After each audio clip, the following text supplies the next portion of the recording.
Good morning dear students.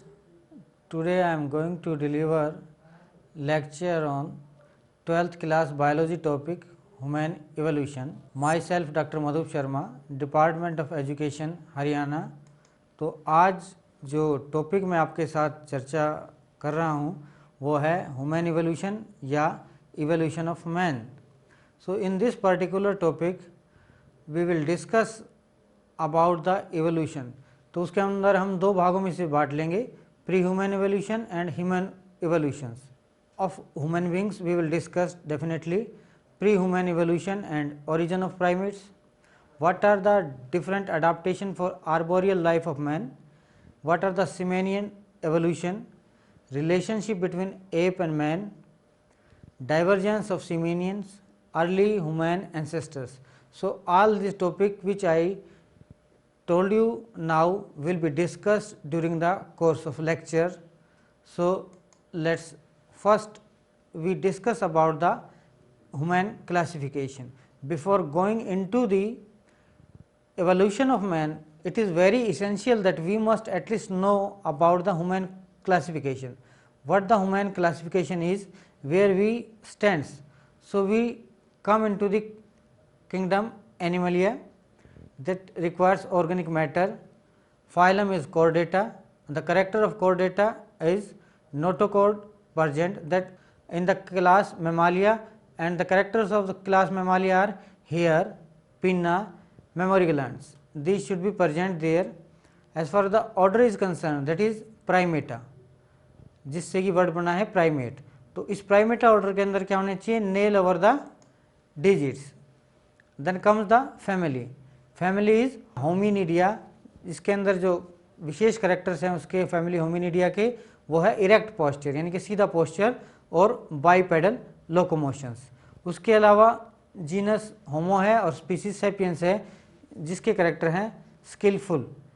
अब हम ये जानने की कोशिश करेंगे what are the different characters of the human beings, what are the main characters of the human beings. तो जिसके बाद हमें पता लगे कि कैसे कैसे इवोल्यूशन होता गया और कैसे कैसे ये करेक्टर्स ह्यूमन बींग्स के अंदर आते गए। तो जब तक हम ये नहीं पता लगाएंगे कि ह्यूमन करेक्टर्स कौन कौन से हैं, तब तक हम उसके इवोल्यूशन को ठीक ढंग से समझ नहीं पाएंगे। What are the main characters of the human, these are number 1 erect postures. जैसा कि हम जानते हैं कि ह्यूमन का मेन करेक्टर क्या है, इरेक्ट पोस्चर, यानी कि सीधा जो उसका पोस्चर होता है वो कैसा होता है, बिल्कुल सीधे हमारी पोजीशन होती है। Upright position of the head, जो सिर की पोजीशन है वो क्या है, अपराइट, सीधा होता है, वो ऊपर उठा हुआ। बाइनोकुलर विजन, हमारा जो तीसरा जो मेन करेक्टर है वो क्या है, बाइनोकुलर विजन है, दो आंखों से हम सीधे एक ऑब्जेक्ट को देखते हैं। इसी तरह से लिम्स कैसे होते हैं, स्ट्रेट एंड आर्म्स शॉर्टर। जो लिम्स है हमारे वो कैसे होते हैं, स्ट्रेट सीधे होते हैं, और जो आर्म्स होती हैं हमारी वो कैसी होती हैं, छोटी होती हैं। लार्ज वेल डेवलप्ड सेरिब्रम, यानी कि जो ब्रेन का जो पार्ट सेरिब्रम बताया गया है वो क्या होता है, it is large and also well developed. और इसी की वजह से हम सबसे श्रेष्ठ प्राणियों में माने जाते हैं क्योंकि हमारे जो ब्रेन का डेवलपमेंट है वो सबसे ज़्यादा है। उसी तरह से decreased reproductive rate and monogamy and power to make tools and articulate speech. इसके साथ साथ जो अगला करेक्टर है वो है पावर टू मेक टूल्स, यानी कि टूल्स बनाने की ताकत या पावर, जो कि मनुष्य समय समय पर टूल्स बनाता गया और उन औजारों का वो इस्तेमाल करता गया। And to articulate speech, how to make a speech, they are perfect in making speech, they can speak, and that's why they are able to communicate, they can express their feelings and can understand the pains and feeling of the other persons.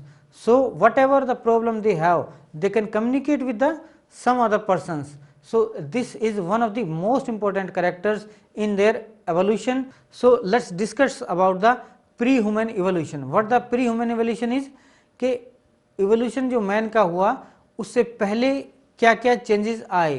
तो यहाँ हम लेते हैं कि human belongs to the order primate as I discuss with you, which includes the lemur, loris, tarsier, monkey and Apis.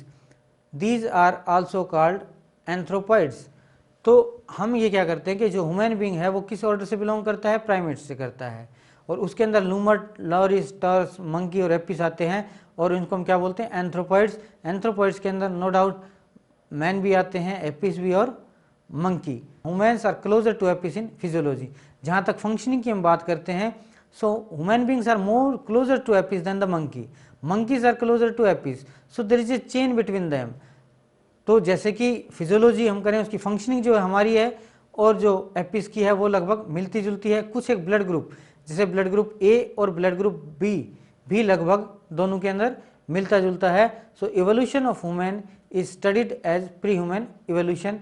यहाँ हम लेते हैं कि मैमल्स का कैसे इवोल्यूशन हुआ शुरू के अंदर, तो some brief history regarding its evolution.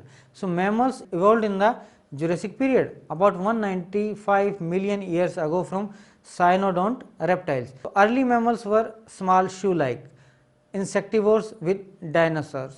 तो पहले जो अर्ली मैमल्स थे वो कैसे थे, शू लाइक इंसेक्टिवोरस विद डायनासोर। जैसा कि साइनोडोंट रेप्टाइल्स बताया, तो उस टाइम जो रेप्टाइल्स मौजूद थे वो डायनासोर की तरह विशालकाय थे, और वहाँ पे जो मैमल्स थे वो इवॉल्व होने शुरू हो गए। और शू लाइक ऐसे होता है, जैसे बच्चों आपने गिलहरी देखी होगी, उस गिलहरी के अंदर बड़ी सी पूंछ वाली गिलहरी जिसे कहते हैं, इस तरह का एक स्ट्रक्चर था जिसको हम क्या बोलते हैं, shrew like insectivorous. They protected themselves by nocturnal nature in the tree. वो अपने आप को कैसे बचाते थे कि नॉक्टर्नल नेचर की वजह से, that is in the tree. So ultimate dominance of this came into existence after the changing environment for warm blooded animals and development of brain. जो मैमल्स थे उनका जो अल्टीमेट डोमिनेंस कब आया, आफ्टर चेंजिंग ऑफ एनवायरनमेंट, यानी कि जैसे जैसे समय बदलता गया, आगे बढ़ता गया, एनवायरनमेंट में चेंज आता गया, और वो चेंजिंग एनवायरनमेंट किसके लिए था, वार्म ब्लडेड एनिमल्स के लिए। और उसकी वजह से साथ साथ के अंदर एक चीज़ और आई कि डेवलपमेंट ऑफ ब्रेन। जैसे जैसे ब्रेन का डेवलपमेंट होता चला गया ब्रेन का मैमल्स के अंदर, वो उतना ही ज़्यादा शक्तिशाली होकर उभरता चला गया। कि जो डायनासोर्स थे, हमें सब जानते हैं कि एक समय पर उन्होंने पृथ्वी पर राज किया। आफ्टर देयर एक्सटिंक्शन, यानी कि जब वो बाहर निकल गए dinosaur, the mammal quickly evolved into the variety of forms which invaded a various ecological niche vacated by great reptiles. जैसे जैसे एक्सटिंक्शन होता चला गया डायनासोर्स का, मैमल्स ने उनकी खाली हुई जगह को भरना शुरू कर दिया। जो इकोलॉजिकल नाइक वहाँ पे खाली हो गया था, उसको मैमल्स ने आके भरना शुरू करा, और जो बड़े बड़े रेप्टाइल्स थे वो साइड में होते चले गए। अब हम लेते हैं कि जो ऑर्डर प्राइमेटा हमने लिया था कि हाउ द प्राइमेट्स ओरिजिनेटेड। सो उसके लिए हम जाएं तो हम ये लेते हैं कि Paleoanthropologists proposed that anthropoids primates, anthropoid primates means monkey, apes and man, have common ancestry. मानव का जो उदय हुआ है वो किससे हुआ है, मंकी एपिस से। तो तीनों के जो मानव है, मंकी है और एपिस है, they have in them what is common, their common ancestry, their ancestors were same. The fossil record is incomplete because pre human ancestors were inhabitant of tropical forest where conditions were not suitable for fossilisation. यानी कि उस time के जो fossil records है वो हमारे को उपलब्ध नहीं है कि प्री ह्यूमन एंसेस्टर्स कौन थे, क्योंकि वो ऐसे हैबिटेट में रहते थे जो ट्रॉपिकल फॉरेस्ट के गढ़ हैं या ट्रॉपिकल फॉरेस्ट में रहते थे, और वहाँ पे कंडीशंस फॉसिलाइजेशन के लिए उपयुक्त नहीं थी। So the primates originated in Palaeocene epoch about 65 million years ago from shrew, that I have already told you that they were the animals with long tail, square like animals, गिलहरी की तरह जो थे। they gave primitive primates namely lemurs, tarsiers called prosimians। तो जो primates थे वो Palaeocene epoch में, यानी कि आज से लगभग 65 मिलियन ईयर्स पहले हुए, यानी कि प्राइमेट बने। किससे बने, जैसा कि मैंने बताया, जो शुरू के जो मैमल्स थे शू लाइक, यानी कि जिनकी लंबी पूंछ थी और जो गिलहरी की तरह थे, उनसे निकले। What are the different characteristics of primates. सभी जानते हैं कि प्राइमेट्स के करेक्टरिस्टिक्स, क्योंकि जब तक हम प्राइमेट्स के करेक्टरिस्टिक्स नहीं जानेंगे कि what are the unique characters of them, till then we are not able to find out their evolutions. So they clear cut have 5 different type of characters, just like bipedal locomotion, opposable thumb, stereoscopic vision, reduced snout and development of brain. So I will discuss with you all these one by one. So first take the bipedal locomotion.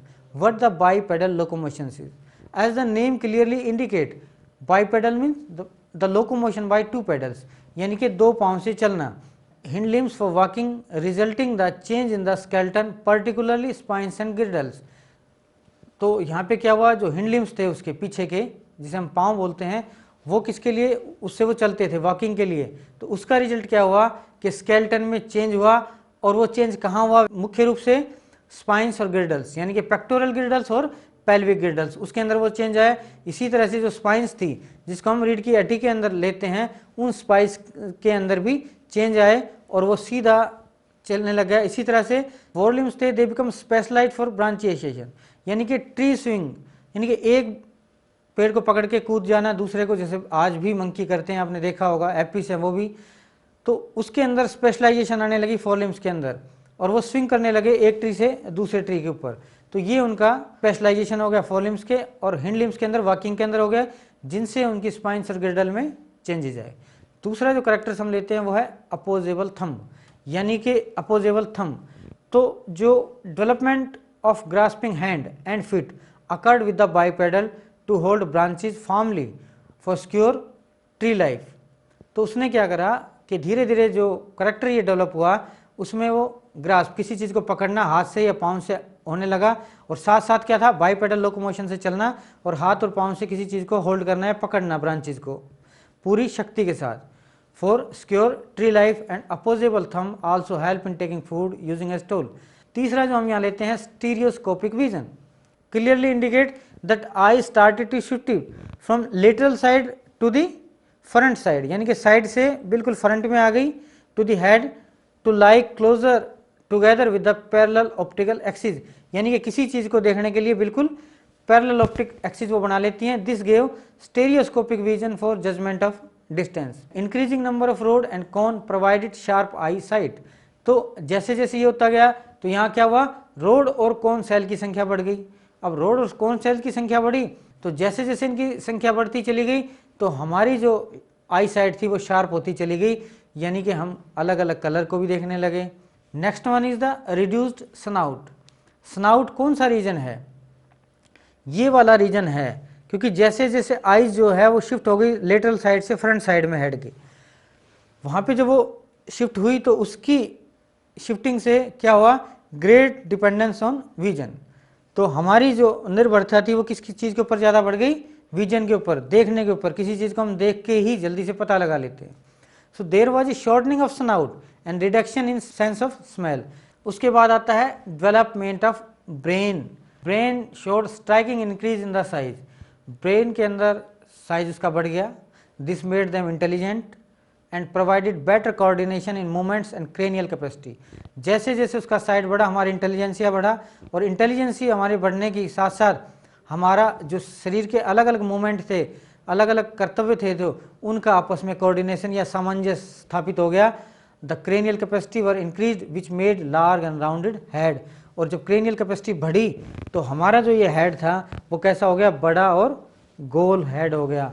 और जैसा कि उसको आप देखोगे भी कि इस diagram में आप देख रहे हो कि अलग अलग जैसे ह्यूमन का एवोल्यूशन होता चला गया, तो ऑस्ट्रेलोपिथेकस, होमो इरेक्टस और होमो सैपियंस, लास्ट का जो आ रहा है उसकी जो आपकी हेड है उसका साइज और उसका शेप आप देख सकते हो कि क्लियर कट जब उसके साइज में इंक्रीज हुआ तो यहाँ पे उसकी शेप में भी, यानी कि राउंडेड शेप भी वो होती चली गई.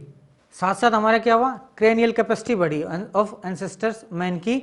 From this diagram which is before you in the form of a table or in the form of a chart, x axis और y एक्सिस पे आप देख सकते हो. एक साइड में जो आपका क्रेनियल कैपेसिटी दिखाई गई है सीसी के अंदर, और दूसरी साइड में आपका दिखाया गया है मिलियंस ऑफ ईयर्स एगो. तो one side clearly indicate this is the cranial capacity on the X X side, और in X Y side it is the millions of years, यानी कि यहाँ पे समय दिखाया गया है या क्रेनियल कैपेसिटी. तो नीचे से आप देखते हो 40 के आसपास से, तो आगे जिस तरह से बढ़ता जा रहा है उसी तरह से हमारी क्रेनियल कैपेसिटी भी बढ़ती जाती है.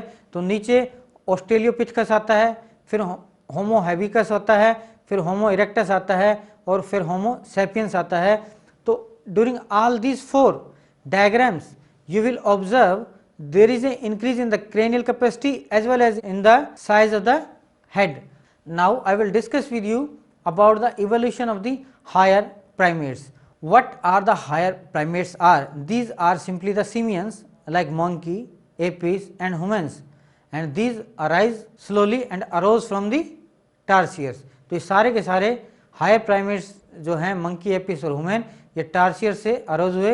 New old monkey, old world monkey and tailless primates arose independently about 36 million years ago in Oligocene epoch. यानी कि ओलिगोसिन इपोक के अंदर तीनों जो चीज़ें हैं, new world monkey, old world monkey और टेल लेस प्राइमेट्स जिनके पूंछ नहीं होती, वो अरोज हुए इंडिपेंडेंटली, यानी कि किसी चीज़ का एक दूसरे में दखल नहीं था. They were there and arose independently about 36 million years ago in Oligocene epoch. So in all these I will discuss one by one. First I take up the monkey. So monkey branched off very early and stayed on tree. तो जैसे इन तीनों का evolution हुआ तो उसके अंदर हम अगर मंकी को लें तो मंकी सबसे पहले अलग होता है और वो कहाँ स्टे करने लग गया. They started to live on the trees. Their descendant became perfectly specialised for arboreal life. तो जो आर्बोरियल लाइफ थी, जो हवा में रहना या पेड़ों पे रहने वाली जो लाइफ थी, उसके जो डिसेंडेंट थे, जहाँ से मंकी बना है, वो पूरी तरह से स्पेशलाइज थे या पूरी तरह से विशेषज्ञ थे उस लाइफ को रहने के लिए. They developed the capacity of running, leaping and swimming, कूदने की या स्विंग करने की एक ब्रांच से दूसरी ब्रांच के लिए, by moving each finger independently, and they become so perfect in their handling that their each finger they started to move independently. So this was the main character that put them into this category. So enlarged brain provided better learning and control of movement. जैसे जैसे जो brain था वो अनलार्ज होने लगा तो उसके अंदर उनकी जो सीखने की जो शक्ति थी वो बढ़ी और वो अपने जो मूवमेंट्स थे, they were able to coordinate their movements easily and do the things in a very good manner. So ancestors of the ant human starts leaving the trees and attempt to become ground dweller due to reduction in forest. जैसे जैसे आवश्यकताएं बढ़ती गई, forest जो हैं वो reduce होते चले गए. यहाँ जैसे जैसे फॉरेस्ट रिड्यूस हुए तो जो एंसेस्टर्स थे एपिस के और मैन के, उन्होंने क्या करा कि पेड़ों को छोड़ दिया धीरे धीरे and they started to adopt ground life. तो वो ज़मीन पे रहने वाले प्राणी बनते चले गए. वाई, एक तो मैंने आपको बताया रिडक्शन इन द फॉरेस्ट, और रिडक्शन ऑफ फॉरेस्ट क्यों हुआ यहाँ पे? Due to the glaciation during the Miocene epoch about 24 million years ago into the line of ape and human. So they evolve into the line of ape and humans. Second one apes लेते हैं, monkey के बाद अब आता है apes. Ape continued to live most of the time on the trees, occasionally visiting the ground. ज़्यादातर समय तो वो पेड़ों पे रहते थे, लेकिन कभी कभी वो ज़मीन पे भी आ जाते थे. Ape became larger than the monkey and it was difficult to balance on tree. Therefore they started swing from branch to branch called brachiation. पेड़ों के ऊपर अब बैलेंस करना मुश्किल हो रहा था. उन्होंने इस वजह से द स्टार्ट स्विंग, एक ब्रांच से दूसरी ब्रांच पे जाना शुरू कर दिया कि एक ब्रांच पे फिर दूसरी पे चले जाते. ब्रांचिएशन उस प्रोसेस को हम बोलते हैं. तो finger become longer and stronger, the wrist lost the power to bend backward. यानी कि जो फिंगर थी वो लंबी हो गई, स्ट्रॉन्ग हो गई, लेकिन जो रिस्ट थी उसने पीछे जाने की जो पावर थी वो खत्म हो गई. Hand could formally grasp the branches lie hook and shoulder joints become freely movable. जो शोल्डर के जो जॉइंट थे वो पूरी तरह से मूवेबल हो गए फ्रीली, और जो हैंड्स थे वो किसी भी चीज़ को होल्ड कर सकते थे, पकड़ सकते थे, जैसे हुक की तरह यूं पकड़ के, जैसे पेड़ों को पकड़ के वो लटक जाते थे. तो इस तरह की चीज़ें वहाँ थी. तीसरा फिर मैं लेता हूँ ह्यूमन्स का. तो ancestors of the man left the tree and developed the requirement of the ground life such as erect posture, longer hind limbs, bipedal locomotion, freedom forelimbs, perfection of binocular vision and lack of tail. Cerebral cortex become large, making man most intelligent creature. तो जो ancestors थे men's के, उन्होंने पेड़ों में रहना छोड़ दिया. उन्होंने क्या करा? Develop the requirement of ground life, और ग्राउंड लाइफ की रिक्वायरमेंट थी उनको डेवलप की, जैसे इरेक्ट पॉस्चर है, लंबे जो हिंड लिम्स हैं, बाइपेडल लोकोमोशन है, इसी तरह से फ्रीडम फॉर फोर लिम्स की जो फ्रीडम थी, परफेक्शन ऑफ बाइनोकुलर विजन थी, लैक ऑफ टेल थी और सेरिब्रल कॉर्टेक्स जो था लार्ग हो गया। और इन चीज़ों ने ही मनुष्य को सबसे बुद्धिमान प्राणी के रूप में स्थापित कर दिया। It provided ability to make the tool बनाने की उनकी एबिलिटी हो गई। Spoken and written language to communicate, think out problem and remember incidents. So they started to communicate, they were able to speak, that's why they communicate. They developed the kind of language which they can speak, as well as they were perfect in writing them to communicate. Think out problem, there were various problems prevailing at that time and they were able to think about the problem, and their memory also got increased. So remember incidents. About 1 million years ago, prehistoric man came into existence. So from that period it came into existence about 1 million years ago. So now I will discuss with you about what are the similarities between apes and man. As I have already told you that there is a much similarity in apes and man, because man is physiologically more similar to the apes than in monkey. So what are their similarities? So relatively large head, both have large head, they both have mobile neck, short trunk and broad chest and long limbs.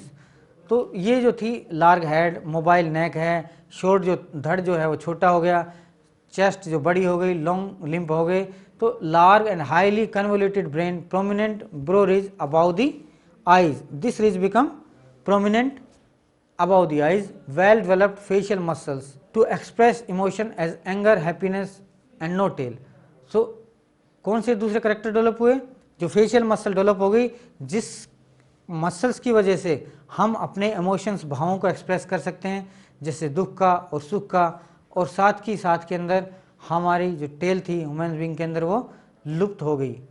What are the divergence of simian? Divergence convergent होता है बच्चों, और divergence, दो term यहाँ पे होती हैं। तो कन्वर्जेंट एक चीज़ के ऊपर मिल जाना, अलग अलग चीज़ों से आके, डाइवर्जेंस एक पॉइंट से शुरू होके और अलग अलग चीज़ों में फैल जाना। So here I am talking to you about the divergence of the सिमिनियंस।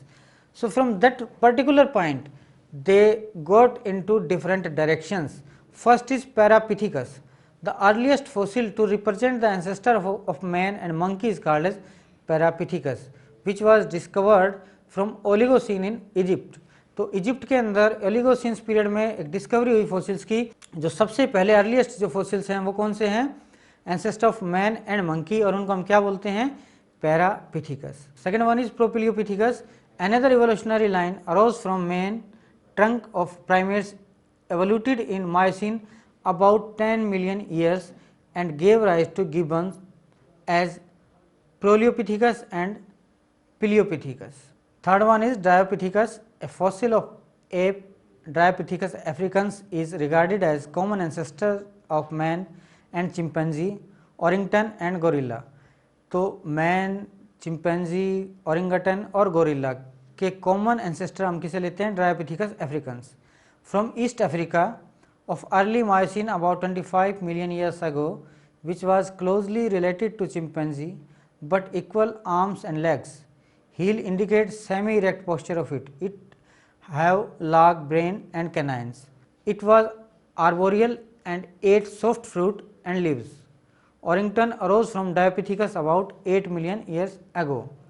Proconsul, उसके बारे में हम लेते हैं। Dryopithecus was succeeded by Proconsul. जो प्रोकॉन्सल हम ले रहे हैं वो ड्रायोपिथिकस के बाद हुए। Africans they discovered in South Africa in Miocene age intermediate between man and ape. ये जो प्रोकॉन्सल हैं किसके बीच के हैं? मैन और एप्स के।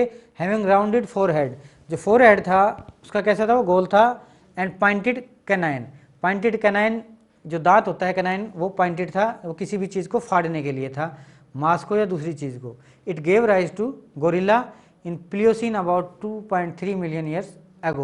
तो इसने किसको दिया? गोरिल्ला, इससे इवॉल्व हुए। फिर आता है ह्यूमन एवोल्यूशन। उनका जो प्लेस ऑफ एवोल्यूशन हम मानते हैं वो एशिया और अफ्रीका है, और वो अर्ली ह्यूमन एंसेस्टर्स थे, रामापिथिकस एंड शिवापिथिकस। तो they both discovered from late Miocene in India from Shivalik hills of Himalayas about 15 million years ago. They were derived from Dryopithecus in Africa. Another fossil is Keniapithecus vickeri. तो Ramapithecus और शिवापिथिकस ये discover किससे हुए? Late माइसिन period में India के अंदर Shivalik hills से ये मिलते हैं हिमालय की। एंड जहाँ तक ह्यूमन इवोल्यूशन की बात है वहाँ हम बात करें तो ऑस्ट्रेलोपिथिकस है, होमो हैबिलस, होमो इरेक्टस और होमो सैपियंस आते हैं लास्ट में जाके। तो सबसे पहले हम रामापिथिकस की जब बात करते हैं तो ape like primates lived on trees but travel and ate on the ground. रहते कहाँ थे? ट्री पे। ट्रेवल कहाँ करते थे और खाते कहाँ पे थे? ग्राउंड पे। जा and teeth were like man. उनके जो दांत और जबड़े थे वो आदमी की तरह थे। Small canine and large molar suggest they fed hard nuts and seed. तो उनके जो कैनाइन थे वो स्मॉल थे, छोटे छोटे थे। इसका मतलब वो किसी मांस या इस तरह फाड़ने वाली चीज़ को नहीं खाते थे, मुलायम को, जिससे कि फाड़ लें आराम से। उनके जो मोलर टीथ थे वो बहुत भारी थे। फिर हमारे पास आते हैं Australopithecus. In South Africa about 5 million years ago in Pliocene era called African apeman. They were of the height of 1.5 meter. They were having bipedal locomotion and they were herbivorous. So they were not carnivorous, eating only the trees, यानी कि पेड़ पौधे वनस्पति को खा के वो जिंदा रहते थे। And they were having the locomotion bipedal. They were fully erect posture, सीधे थे। He lived on the trees also in savanna. Cranial capacity उनकी जो थी वो 450 सीसी थी ब्रेन की। Small canine, small incisor and short finger. 3 इनके अलग अलग ये करेक्टर्स हैं।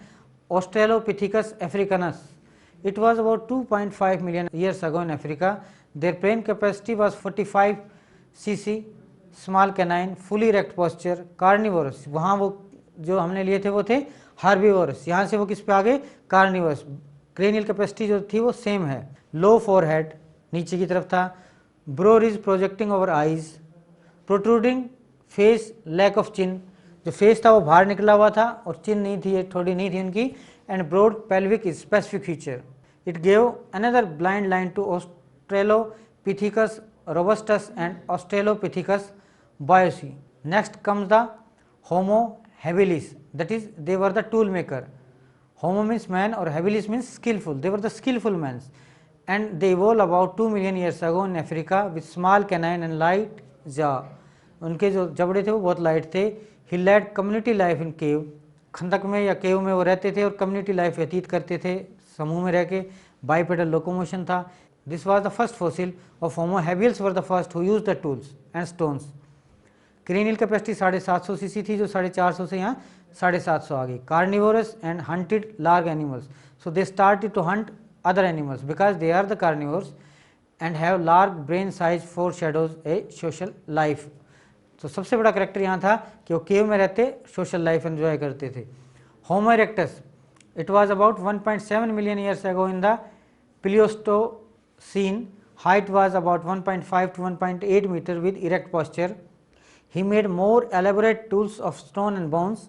It hunted big games. बड़े बड़े जो जानवर थे उनको हंट करने लगे। Perhaps used fire. They started to use fire at that time, particularly it is supposed. Protruding jaw, बाहर निकला हुआ जबड़ा। Projecting ब्रोरिज। Small canine, large molar teeth. तो वहाँ भी ये लगता है कि वो कुछ हार्ड टाइप की चीज़ों को खाते थे। Brain volume about 800 to 1100 CC, यानी कि यहाँ की ब्रेन की जो वॉल्यूम वो बढ़ा। Cranium was dome shaped for large cavity. About 1,50,000 years ago they migrated to the Europe and Asia and its fossils were found near Trinil in Java and from Peking in China। तो जो picking है वहाँ China में मिलते हैं और ट्रिनिल जावा में वो मिलते हैं। And near Heidelberg in Germany and they are named as Homo erectus erectus Java apeman, Homo erectus pekinensis Peking man and Homo erectus heidelbergensis in the Heidelberg man. Last में जो आता है वो है Homo neanderthalensis. Homo neanderthalensis commonly called Neanderthals man which was found from Neander, एक valley है नेंडर, उसके अंदर वो मिले जर्मनी में 1856 के अंदर। About 100 individual have been discovered of 10,000 to 34,000 years ago in Pliocene era. They represent primitive form of Homo sapiens. वो किसको? होमो सैपियंस की प्रिमिटिव फॉर्म को रिप्रेजेंट करते हैं। So these are known as Homo sapien neanderthalensis. They used hide to protect their body and buried their dead. Last में आता है Homo sapiens, the modern human being. The discoveries of the fossils of Homo sapiens suggest that they arose in Africa and moved across continent and developed into distinct area. तो वो कहाँ पे, Africa के अंदर उनका उदय हुआ और वो मूव कर गए सभी कॉन्टिनेंट के महाद्वीपों में और डेवलप इनटू डिस्टिंक्ट रेसेस, अलग अलग रेसेस में वो इवॉल्व हुए. Modern man arose at the time of ice age, ice age के टाइम वो अराइज हुए. जो मॉडर्न मैन है between 75,000 to 1,00,000 years ago for 20,000 years time, which gave prehistoric cave art. After ice age there was a global shift in human pattern of living from hunting to food gathering settlement. That you might have enjoyed the lecture. Thank you very much.